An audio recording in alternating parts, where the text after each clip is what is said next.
Traders, good day. I was about to talk in Spanish. How you doing? Marcelo, founder of the Day Trading Academy, co-founder of Speed Up Trader. Today we're going to be doing the recap of what happened in the markets last week. Serious time.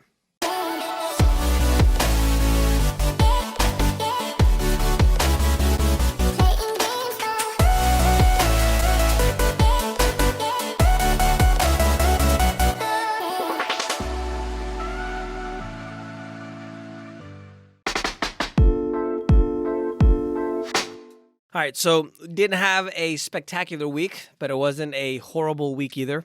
At one point on Monday, the U.S. stock indices did hit their lowest point in nearly 7 weeks in the early afternoon. Some of those recovered because we did have some that ended up positive, others that ended up negative. Obviously, it's the same situation that we've had the last few weeks with the situation with the coronavirus, where there might be brand new lockdowns, especially in a place like Europe. Denmark, Greece, and Spain are introducing new restrictions, and the UK is considering a second national shutdown as the cases for the coronavirus increase to 6,000 per day. So that's one of the main things. The other main thing is in regards to the Congress in the U.S. not being able to agree to another stimulus to help the U.S. economy. Wednesday, the U.S. stock market plunged. It was great for me because the stock miners, silver and gold also crashed. I'll let you guys know about that. Thursday, we had the latest evidence of the slowing economic recovery from the pandemic-led recession, but there was some bright news in there that the St. Louis Fed President James Bullard, if you guys don't know, the central bank of the United States, first of all, it's the third central bank, not the first. So this is the third time that we've had this, people pretending that they can actually control what happens to the economy. He says, which is a president of one of the offices, let's call it one of the branches of the central bank in the United States, says that the U.S. economy will reach near full recovery by the end of 2020. So there's some bright news in there. For the week, the U.S. stocks are mixed. The Dow was down 1.77%, negative 4.78% for the year. The S&P 500 was 0.63% negative for the week. For the year, it's up 2.09%. And the NASDAQ, as a mosquito, is trying to come over here and get me. The NASDAQ was up 1.11%. And for the year, it's up I'm doing a video. Can you see I'm doing a video? Could you get me after the video? For the year, it's up 21.63%. Overseas market news Monday. I mentioned about the U.S. markets hitting a 7-week low. The global stock markets as well, due to the same situations. Overall, for the week, the European markets are far lower. The SOC in Paris in France was negative 5.44%. Latin America was mostly mixed, with the index in Santiago being the biggest loser. Africa and the Middle East, it was mixed, halvesies. But most of them were positive or negative, positive or negative less than about 1%. And in the Far East, South Korea, KOSPI was the biggest loser at 5.86%, while the Philippines was negative 1.20%. Bitcoin for the week, not a lot of big news in regards to Bitcoin, other than the fact that, as analysts predicted for 2 or 3 or a billion years in a row, it's not going to hit 50,000 this year, although I did find a use for Bitcoin. So I want to share that. I'll do it in a separate video. If not Bitcoin, I should say cryptos. And for the week, it went down 2.23% to about 10,677.10 cents. And I was going to talk about this at the end of the video because it's something that's actually really interesting. California has mandated, let me look at my notes here. California has mandated that they're not going to be allowed to sell any more gas-powered cars after 2035. So you can still use gas-powered cars, but all the cars that are sold in the state by 2035 need to be all electric vehicles. And one of the most ironic things is, you do realize that California right now has rolling electric blackouts, right? So you're going to mandate this is how stupid bureaucrats are. They're going to mandate everybody to buy electric cars, and you won't be able to charge your car because there's rolling blackouts in the state. Maybe that's the why everybody's leaving California, left-leaning, by the way. to lower tax states like Tennessee or North Carolina. I heard a lot of people going to Colorado as well, Texas, Florida, because of this idiocy. Anyway, I just thought that I couldn't believe the irony behind that is just the state is on fire, which they've proved it's not because of climate change. There's a lot of people setting fires, and there's also a situation where they didn't clean the underbrush. The actual electric company in California was found at fault for not doing certain things, which, by the way, is run by the government of the California. So, and they're going to mandate everybody to get an electric car, and you're just not going to be able to charge your car anymore because there's no electricity. It's just like the iron. I'm sorry. I just think it's hilarious. In finance and banking news, the USD, the dollar rose quite a bit after 2 weeks of declines. It's part of the reason why we saw a huge crash in also the precious metals, which for me was great because I was able to buy again. Investors globally were able to seek out, let's say, the dollar as a safe haven after we had the huge stock downtrend in Asia and the major downturn of the stock markets in the U.S. as well. The Congressional Budget Office is saying that the U.S. federal debt that's held by the public is going to go up to 195% of the GDP by 2050. That's from about 98% right now at the end of 2020, and where it was at 79% by 2019. If you guys remember, I talked a lot about, and if I'll mention it again if you guys want me to, how when a country gets to 100% debt to GDP ratio, they're literally, the F word. And it starts with F, ends with uct.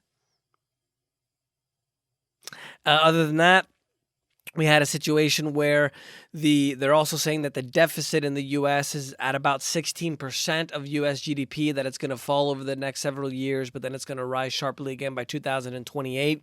There was a big scandal this week with big banks being implicated in a dirty money laundering scheme, not just laundering, but also basically supporting things that they're not supposed to. They made transfers of over $2 trillion from 1999 to 2017. 2,100 leaked suspicious activity reports were that's what actually allowed the news to get out. And HSBC, Barclays, Deutsche Bank, Commerce Bank, Chase, and the Bank of New York Mellon are among the implicated. Chase also was in big news. They are poised to pay a $1 billion fine to stop the investigations resolve the investigations from U.S. officials into its trading of metal futures and Treasury securities. One of the things that I always talk to you guys about, especially in the videos, is the fact that all markets are manipulated, right? But not to the level of a market like binary options or Forex. But all markets are manipulated. You can see, the huge, what I consider Robinhood scam that now has spread to the entire industry that we really have no way of getting out of. And you can see that even in the futures market, a company like Chase, it's always, they're always trying to make money for them and leave a little less for us. If you guys want me to do a video on, in my opinion, how literally Robinhood scams us out of our money and destroyed the retail stock industry, I'll definitely do that. So just let me know there in the comments. Liberal government of Canada vows to double down on pandemic-related expenses to keep the economy recovery underway. Now that they're facing a possible second wave of the COVID-19 infections, they are saying that they want to support business activity, but it raises its challenges in regards to the overall expanding budget deficit that they have. They're also currently at 16%. They're at $256.5 billion. It's the largest gap for them since World War II. In commodities, there's been a gradual climb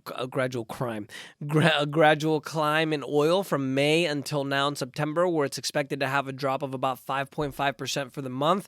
The main thing with this is the fact that we do have some countries that are actually producing a little bit more, but the actual situation is that we haven't really had an economic recovery, so the demand for oil actually hasn't increased significantly, and that's why, even though we've had a bit of a recovery, we don't see it continuing to go up into September now because of that situation.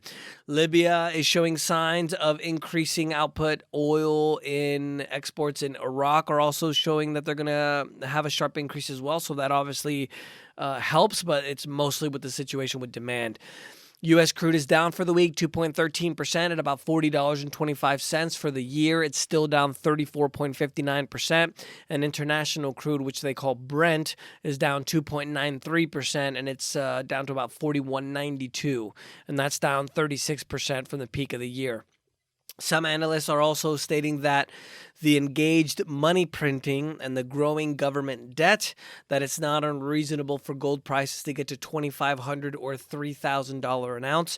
If you listen to some guys like Peter Schiff or Jim Rickards, which have their own, pretty important credentials, they say that it can get to $5,000 or $10,000 an ounce. Now, they're saying that the economy isn't going to be able to keep up with the increasing debt load, and the raising of the taxes in the United States is very unpopular. And the situation with historical low interest rates is going to lead to inflation. This is how you're going to be able to see it. The second that you see interest rates start to go up just a little bit in the United States, that's when the proverbial shiza is going to hit the fan, because the amount of debt that we have to service, the only reason why it's working now is because we have a low interest rate. So the second that the interest rate starts to go up, the cost of servicing the debt, think of it like a credit card on the debt that you have on a credit card. If the interest rate goes up, then the monthly payment goes up, right? The interest goes up on the debt. That's when everything's going to hit the fan, and it's going to come very soon. Other than that, Wednesday, precious metals took another plunge, 1.95% for gold. Thursday was also negative. Silver dropped beautifully, went down 6.63% to 22.86. Remember, if you guys have been following me for a while, I've been talking about gold and silver for quite a while the last few years.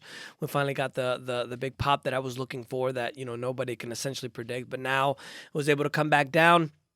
I did pretty well on some positions on Thursday, about 7K or so in profit, and then on Friday I was down about 963 or so.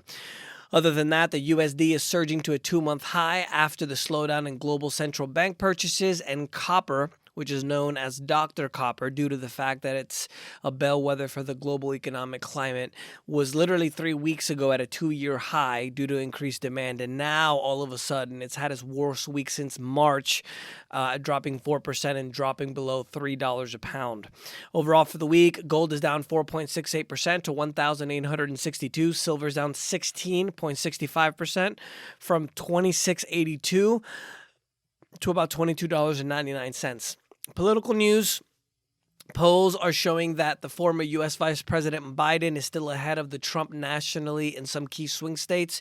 Remember, I wouldn't lead too much on the actual polls themselves, because they did predict that Brexit was going to stay in the EU by a landslide.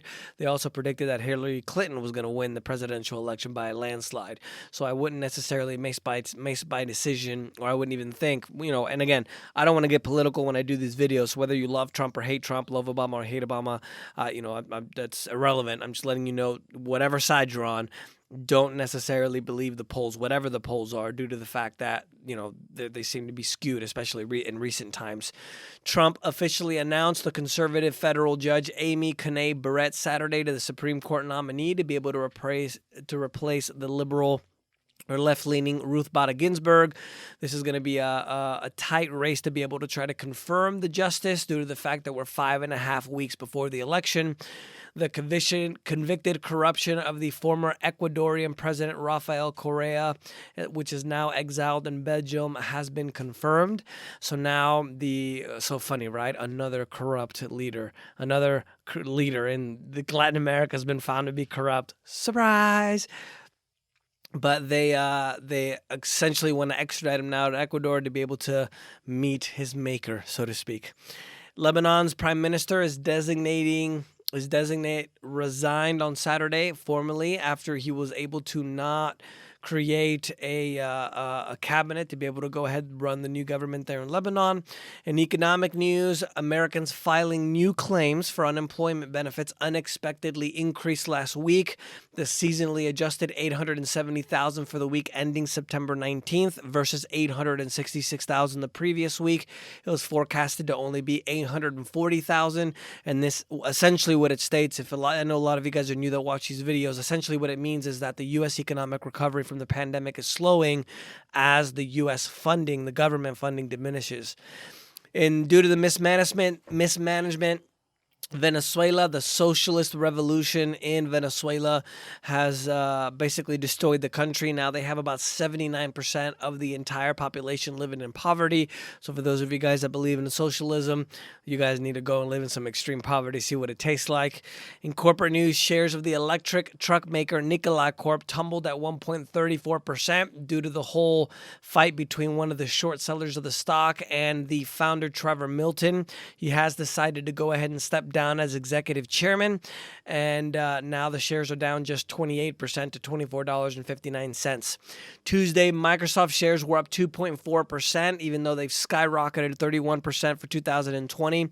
They're now offering a new service called Azure Orbital, which is going to connect satellites directly to their cloud computing network. Wednesday also saw shares of Nike explode 8.98% just on Wednesday alone. They were able to report digital sales are up 82% for the year. Their stock is still up 25% in 2020 and 39% in 52 weeks. And Apple shares, I've been eyeing Apple for a possible purchase, even though I think it's going to come down a little bit more. They fell 4.19% on Wednesday, another 1.36% on Thursday. The shares are still up 46% in 2020 as UBS downgrades Apple on the expectation that the services revenue linked to the iPhone sales are going to materially decelerate. In trade news, the US and the UK had their first tariff offers during fourth round. That's a tongue twister. Fourth round of trade talks. They're now going to have their fifth round of talks that will take place in October. And in technology on Tuesday, Walmart launched a pilot program to be able to deliver coronavirus tests with a drone for people that are living within 1 mile of Walmart stores. And the delivery is going to be free, and it's going to take as little as 5 minutes. Ring, which is the cameras that everybody's using nowadays, are selling for $250. Is now offering a flying camera, which is a small drone that takes flight within your home, because we don't just need them to watch and listen to what we say outside our house. Now we can have them inside our house. Wonderful. They can automatically fly on preset flight paths in specific spots in your home and stream the video directly to your smartphone. In investment news, U.S. sales of single-family homes in August exceeded the annual rate of 1 million for the first time since 2006.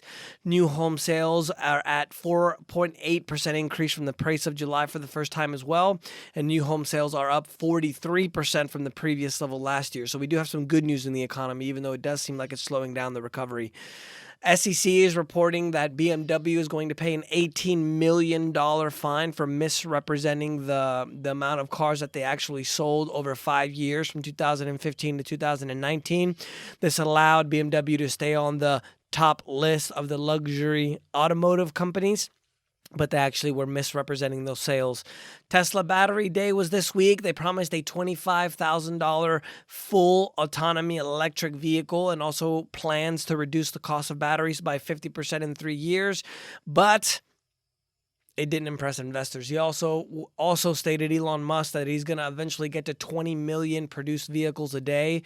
A year. 20 million vehicles a year, which is twice as many as the world's largest automaker right now, Volkswagen, actually produces.